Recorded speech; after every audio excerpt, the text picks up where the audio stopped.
Alfred Hitchcock once said, "There's no terror in the bang, only in the anticipation of it." And nowhere is that truer than in The Man Who Knew Too Much, a film that stretches anticipation to the breaking point. Every smile hides danger, every sound might be a signal, and one scream changes everything.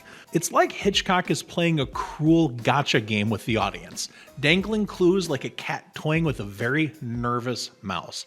Alfred Hitchcock's The Man Who Knew Too Much is his 1956 remake of his own 1934 thriller, and it's one of the most perfectly constructed suspense films ever made. It isn't just a story about espionage or kidnapping, it's a movie about control, who has it, who loses it, and how Hitchcock himself keeps a stranglehold on the audience's nerves from one frame to the next. Stick around as I explain why The Man Who Knew Too Much is a remarkable classic thriller and why it is so iconic even today.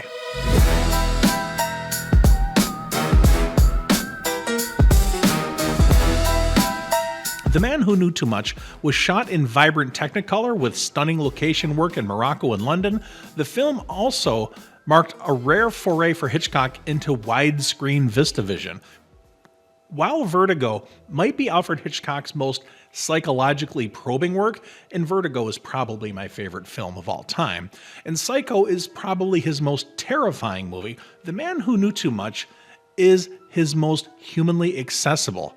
An outwardly chaotic, globe-trotting tale, Alfred Hitchcock once said of his 1934 vision that it was the work of a talented amateur, but this 1956 version was the work of a professional. And I agree. While the original movie had its charm, the newer version is superior in every measurable way. The camera doesn't just record the story. Alfred Hitchcock uses the camera to tell the story, manipulating what we see, what we don't see, and when we see it. Interestingly, this remake expands the runtime significantly from the original black and white film's 75 minutes to over 2 hours long, giving Hitchcock more space to layer in psychological depth, cultural contrast, like the clash between the American naive innocence and the European intrigue that mirrors Cold War tensions of the era. The film opens with an American family, Dr. Ben McKenna, played magnificently by the one and only Jimmy Stewart. This is one of 4 Alfred Hitchcock movies starring Jimmy Stewart. We also see Dr. McKenna's wife, Jo, played by Doris Day, and their young son, Hank, who are all vacationing together in Morocco. Everything feels perfectly ordinary at first. And that's the point.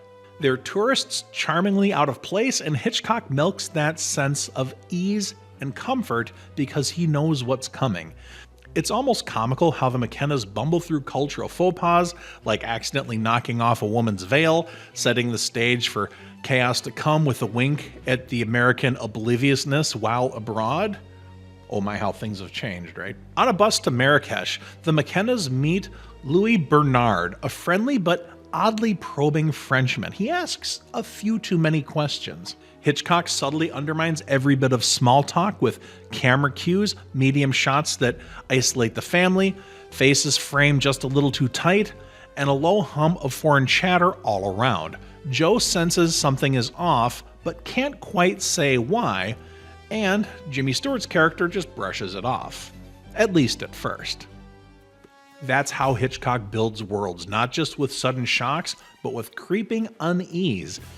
Bernard embodies the classic Hitchcockian charming stranger archetype whose politeness is just a thin veil for dark secrets. Soon Bernard's odd behavior, dodging questions, the watchful glances pay off tremendously later in the movie. In a crowded marketplace, a man in Arab robes is stabbed and collapses into Ben's arms. When Ben pulls off the head covering and accidentally smears the brown makeup, it's Bernard, dying in disguise. He whispers a secret in Ben's ear. There's going to be an assassination in London. Crucially, the audience, the viewer, we do not hear those words. Hitchcock withholds that information from us, making us desperate to know what Ben knows, to know the secret that Ben now carries. Suspense for Hitchcock was never about surprise, it was about information imbalance. The audience awareness, or lack of it, becomes the engine of tension. This technique, often called the bomb under the table principle by Hitchcock, is full on display here, where the knowledge of impending doom turns the mundane conversations into nail-biters. Moments later, the McKennas receive a phone call. Calm, accented voice tells them not to speak of what happened. If they do, their son will die. Hitchcock doesn't show the kidnappers, but now we know that things just got serious. He lets our imaginations do the work. Let's be honest, our imaginations can be way scarier than any villain Hitchcock could cast, probably because they star us as the hapless victims. The McKennas don't know who the faces of the kidnappers are, and neither do we. The story then shifts to London, where civility becomes a mask for menace. The McKennas check into a quiet hotel greeted with impeccable manners and cold smiles. Everything looks safe, nothing feels safe. The sense that everyone is watching but no one will help.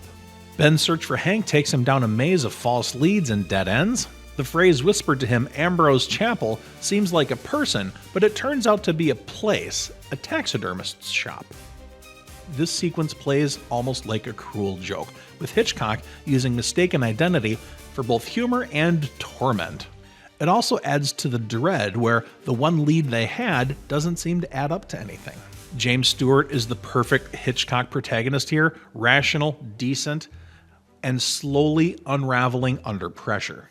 He's a man forced to navigate a world of deception. The more he learns, the more powerless he becomes. Hitchcock loved this kind of character, the everyman who stumbles into a nightmare. Stewart's real-life mental health issues from his war service added an authentic layer to his portrayal and anxiety in Hitchcock films, making Ben's desperation feel palpably real. And, Jimmy Stewart is just a fantastic actor. Everything leads up to a final centerpiece of the film, the Royal Albert Hall sequence, one of the greatest achievements in film editing and sound design ever. And that's not hyperbolic or exaggeration, it's that good. Joe and Ben learn that the assassination Bernard warned about will take place during a symphony orchestra concert. The assassin will fire at the exact moment the cymbals crash in a dramatic late moment in the musical number. Hitchcock builds the entire 10-minute stretch without dialogue. The camera glides through the audience, climbs the rafters, lingers on the assassin's poised gun. What a fantastic camera shot that is. It just looks so fantastic. And then it cuts to Joe's face as she realizes what's going on. The orchestra's tempo becomes the film's pulse, and it's all fantastic. Bernard Herrmann's music, conducted by Herrmann himself on screen, syncs perfectly with Alfred Hitchcock's editing. Herrmann's cameo as the conductor is a cheeky nod to his growing collaboration with Alfred Hitchcock, which would peak in the movie Psycho. As the cymbal crash nears, where the gunshot will happen and the murder will take place, the editing tightens. Hitchcock stretches seconds into minutes. You know the shot is coming. You can't stop it. That's what builds the suspense. And then just as the crash hits, Joe screams. Man, this is a good movie. That scream, that single human sound, saves the ambassador's life and shatters the silence. You can see its influence in movies like Mission Impossible: Rogue Nation, which plays direct homage to the Opera House assassination sequence, right down to the music-driven editing and the tension built around sound cues instead of dialogue or action sequences. Even after the Albert Hall sequence, Hitchcock refuses to release the tension. Hank is still missing, hidden inside a foreign embassy. The McKennas can't barge in. They'd start an international incident, so Joe does the only thing she can. She sings. I'm a big fan of the setup and payoff. Earlier in the film, Joe sings the song Que Sera Sera with her son in a lighthearted moment meant to make us like the characters. It's a charming mother and child bonding scene, but it was a setup for an excellent future payoff later in the film. Joe sings the song at the embassy party, her voice echoing throughout the entire building.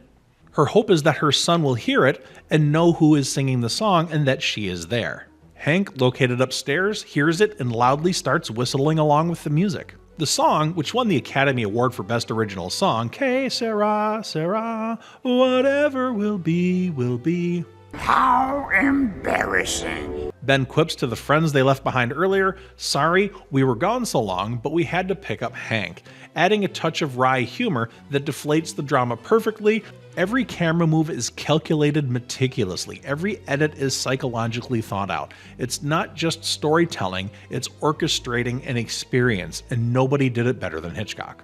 At its core, the film explores the MacGuffin, Hitchcock's term for a plot device that drives the action but is ultimately irrelevant. Here we see the perfect formula for the wrong man, or in this case, the wrong family, caught up in forces beyond their control or understanding.